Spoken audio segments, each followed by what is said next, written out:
आपल्या जयसिंग पवारचा फोन आला आणि तो रडत होता, किरकाळी करत होता, दादा आम्हाला वाचवा, मोठी आग लागलेली आहे झोपडपट्टीला.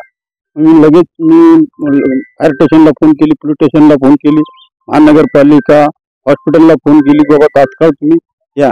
मी ती गाडी घेऊन मी स्वतः तिथे पोहोचलो. आग विझवली, परंतु ते रस्ता अभावी, रस्ता नसल्यामुळे ते आम्हाला सेवा पोहोचली नाही लवकर. तर हेच रस्त्यासाठी आम्ही गेले 9-10 वर्षापूर्वी पाठपुरावा करतो महानगरपालिकेला, बाबा एक आम्हाला अग्निशमन दलाची गाडी आणि एक अँब्युलन्स जाण्यासाठी रस्ता द्यावा. ही मागणी आम्ही वारंवार केलेली आहे. महासभेत त्याच्यावर विषय झालेला आहे, तरी आमच्याकडे पाठ फिरवलेली आहे महानगरपालिका. त्यासाठी आता आम्ही ठरवलेलं आहे की हा रस्ता मिळूनच घ्यायचा आहे मला. आणि आमच्या ह्या दुर्गामाता नगरमध्ये सर्व व्यवस्था आहे, फक्त एक रस्ता नाही. काही दुर्घटना घडली, डिलिव्हरी बाई आहे, तिला आम्हाला खाली उचलून न्यावं लागतं 1 किलोमीटर. आता हे पावसाळा आला ना, हा रस्ता पण बंद होतो, फक्त उन्हाळ्यामध्ये हा रस्ता चालतो. तर त्यासाठी आम्ही उद्या सर्व आमचे मंडळ घेऊन आम्ही आयुक्ताशी बोलणार आहे आणि आयुक्ताशी सविस्तर चर्चा करणार आहे. आम्हाला हा दुर्गामाताचा रस्ता होणं गरजेचं आहे. जर हा विषय गांभीर्याने पालिका नाही घेतली ना, पालिका प्रशासन नाही घेतला, तर आम्ही तीव्र आंदोलन करू. सर्व तिन्ही झोपडपट्टीतले लोक घेऊन आम्ही तीव्र आंदोलन करू की आम्हाला हा रस्ता मिळालाच पाहिजे, जेणेकरून पुढे असं काही घटना घडू नये.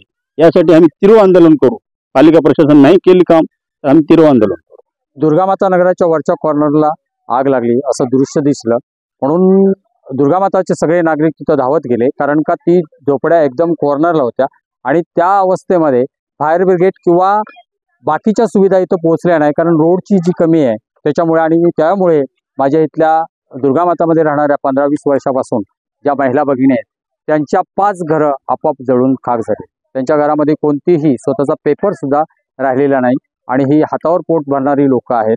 सकाळी 7 वाजता नाक्यावर जाऊन संध्याकाळी 8 वाजता घरी येणारी लोक आहे आणि त्यांच्या घरामध्ये कोणतीही सामान सामुग्री राहिलेली नाही. पालिकेच्या दुर्लक्षामुळे 5 कुटुंबाचं नुकसान झालेलं आहे. त्यांची घरं जळून खाक झालेली आहेत, कारण का फायर ब्रिगेड तिथं पोहोचू शकली नाही आणि रोडच्या अभावामुळे या अशा घटना घडल्या. आणि इथल्या नाक्यावर काम करून पोट भरणाऱ्या लोकांचं असं नुकसान होऊ नये, त्यांना काहीतरी शासनाकडून मदत मिळावी, त्यांचं घर उभं राहावं, एवढीच अपेक्षा आमच्या दुर्गामाता नगराच्या नागरिकाच्या वतीने आम्ही विनंती करतोय की इथं समाजसेवक असतील किंवा पालिका प्रशासन असेल किंवा महाराष्ट्र शासन असेल, यांच्या मार्फत या 5 कुटुंबांची घरं उभी राहावी, एवढीच आमची अपेक्षा आहे. दुर्गामाता नगरामध्ये गेली 20 वर्ष ही लोक इथं वास्तव्याला आहेत.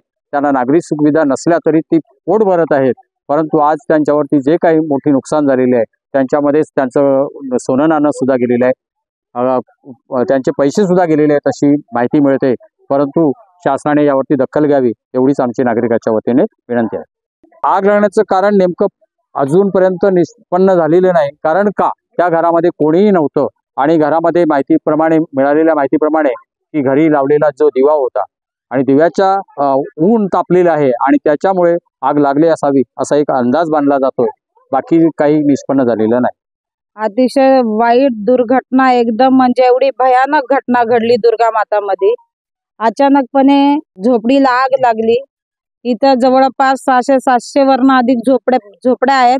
सगळ्या प्लास्टिकच्या आहेत, कागदाच्या आहेत. त्याच्यामुळं स्फोट झाला अचानकपणे सिलेंडरचा.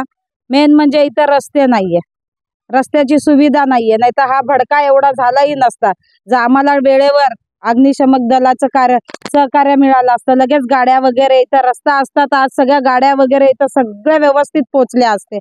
आणि विशेष म्हणजे सगळ्यात महत्वाचा मुद्दा, आम्ही नरभागे दादांना फोन केला आणि लगेच नरभागे दादा आमच्या एका कॉलवर लगेच आले. लगेच त्यांनी अग्निशमन दलाच्या गाड्यांना वगैरे बोलवलं, ॲम्ब्युलन्स वगैरे, डॉक्टरची सुविधा, नर्स वगैरे सगळे ताबडतोब इकडं आले.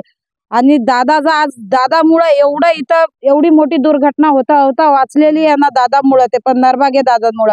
आणि आता पाटणं सगळं काय झालं, आग विझवली, सगळं झालं आणि आता पाटणं लोक येऊन विचारतायत कशी लागली होती, काय लागली होती, याचा अर्थ काय समजायचा आम्ही.